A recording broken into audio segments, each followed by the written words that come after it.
1, 2, 3. Hello, Team Labs! So, may bago kaming name. Since we are Team Labata, so, shortcut, Team Labs. So, we will address you guys as Team Labs na lang. Short for Team Labata. Parang Team Labs. Ay, Labs. Labs. Labs. Club. Bagay pa rin eh. Bagay pa rin. Pasok sa banga. Before we start, intro!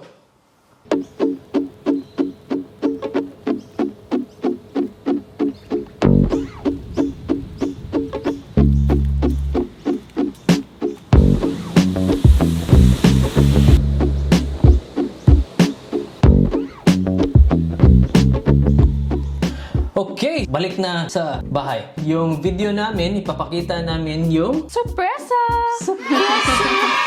Sige, palabas mo na yan. Surpresa! 1, 2, 3. Here you go! Here you go! Background muna about sa surpresa. So, Sige.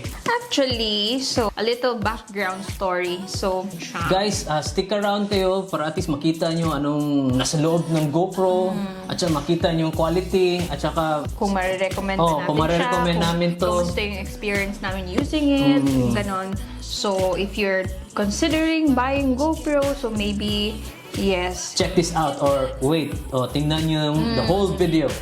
Okay? Yes, correct. So again, as I've said, a little background story about kailan nagsimula tong GoPro.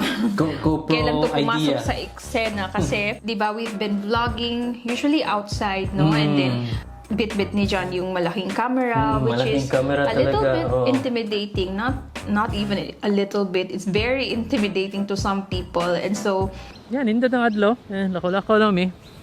Tanaw sila na mga wayo, nagdamig dako kay camera. una-una lang ko kay mauho ko. Mauwa siya sa akong camera, si My Love. Takov kay no, in your face sa kay ng kamera. Mura sa daw i-report na sa Lespo. We don't want to scare anybody. We don't want people to be uncomfortable din naman pag nag-shoot kami, no? Kasi not everyone is comfortable to be in the frame or to be in the footage or in the video, di ba? So, we want to respect people's privacy or sinuggest ko kay John na bakit hindi tayo bumili ng camera, na maliit na camera or something, or gusto ko yung DJI before, di ba? Yung maliit. Yes. Ito yung DJI. Okay, yan. Kasi parang hindi siya masyadong sold dun sa DJI. So, he suggested GoPro kasi marami na ring mga vloggers na ito din yung ginagamit. In the future, pag andyan na si baby, so at least hindi na yung malaki yung camera na bit-bit natin. Kasi, di ba, all our attention should be on the baby, not really on the camera. Di ba? Mas practical siya. So, that's why I told John, malapit ng birthday ko. The birthday ko on the 30th of this month. So, I said, maybe if birthday gift mo sa akin, GoPro na lang. GoPro na lang, baka naman. Yan. Diba? Tapos, So, yun. Pero- tapos birthday mo din, next month, ayoko namang mag-isip ng ano yung i-gift ko sa kanya. So, sabi ko, sige, yun na lang yung gift natin for each other. Yes. Happy birthday! Yes. Ipasa mo ulit sa akin. Happy birthday! Thank you! Diba? Parang timang. So, ito yung GoPro Hero 10. So, ito muna yung binili namin. Hindi muna kami bumili ng mga accessories or anything because we wanna try it out first before we buy mga add-ons or anything. So, let's unbox na. Okay, so, tingnan natin. So, binili namin to sa Officeworks. That's what we did yesterday na nag-click and collect kami. So, it's also available in JB Hi-Fi, although it's slightly... Ito yung price sa JB Hi-Fi. Ding! Ito yung price sa Officeworks. Officeworks. So, yan. So, it comes with a box. So, meron siyang case pala, hindi box. So, may case siya na maliit. Ganda. Wow. Wow! Oh? Bagong Wow. bagger. So, meron siyang... Kita natin sa camera sa taas. Okay. Yan. So, ito, merong quick guide product o mga guide. manual. Ito, So, nandito. nandito. Pero ito, pwede na ito itapon kasi hindi na naman Hindi gano'n. mo naman itatapon. Baka may kailangan kang i-refer dyan or something. So, you just keep it inside the case. So, this is the GoPro. Ito yung maliit na camera. If you're bringing a camera, itong camera na ginagamit namin ngayon to Yeah. film, it's very big. So, ito, sobrang liit lang. Pag ganun ka lang, mabigat siya. Para siyang ma-feel mo ba na legit. Kasi yung GoPro before, Compared before. Kasi naman, para siyang plastic yung na. last GoPro mo was many Matagal na years talaga, ago. oh. So, ang dami nang naging enhancements. It wasn't even touchscreen, di ba? Hindi yung pa. touchscreen. Pakita pa natin anong meron dito. Yung GoPro, GoPro, of yung course. cable, yung pag-charge. Charging cable. You have yung a battery. Ano to, mga... meron na palang mga mount clip. May isang mount dito. Ito, Tsaka ito. yun lang, parang, grabe. Ang ganda yung, recyclable pa. May sinasabi pa dito ba, recyclable. Recycle. Hmm. Try na Try natin ano.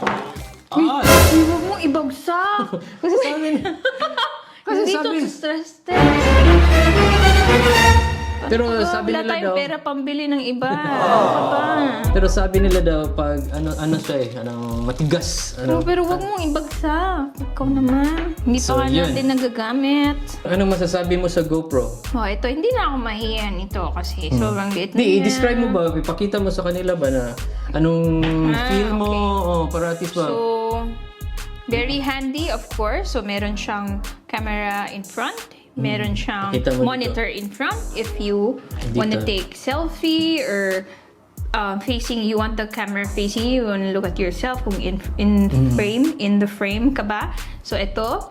And then, meron ding monitor Sa likod. screen at the back, which is a bigger one.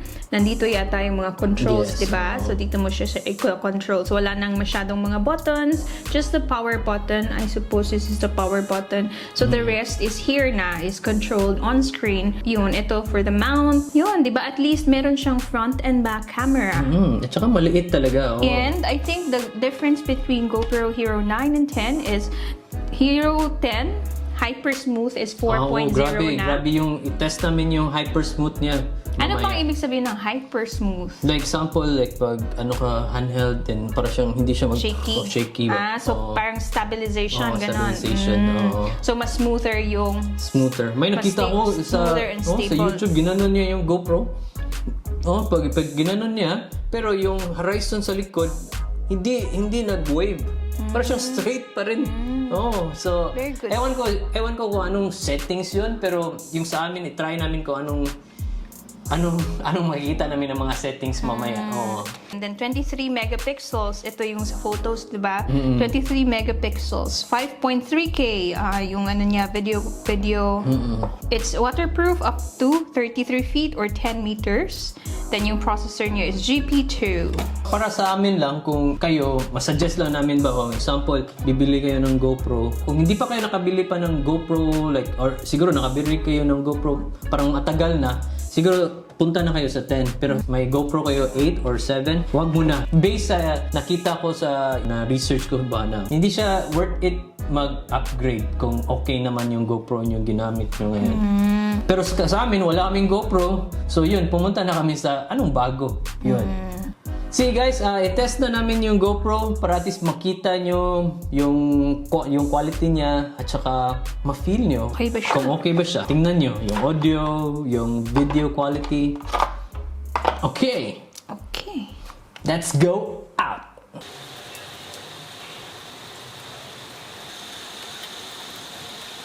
Alright guys, yun ang nangyari. Hindi kami nakalabas, hindi namin na-test yung GoPro sa labas.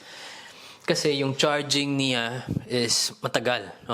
It took us like I think an hour and a half or almost 2. Then umulan then yan. Anyway, i-test ko siya dito ngayon para at least makita nyo lang kung ano ba yung quality niya na nandito lang sa loob. So ito, i-press kong record, then shift na tayo in sa GoPro. Pati yung audio sa GoPro na. Okay, hello mga ka-Team Labs. So ito yung kuha sa GoPro. So what do you think? Yung audio, hindi ko kasi marinig kasi naka-record siya, pero yan, if mayroon kayong mga kapansin na maganda, then please comment below. If may mga ano kayo na maganda yung kuha, then comment below. Yung audio maganda, then comment below. Bukas, dali namin to sa labas, then please matry namin ni Celeste, and let us know what you think.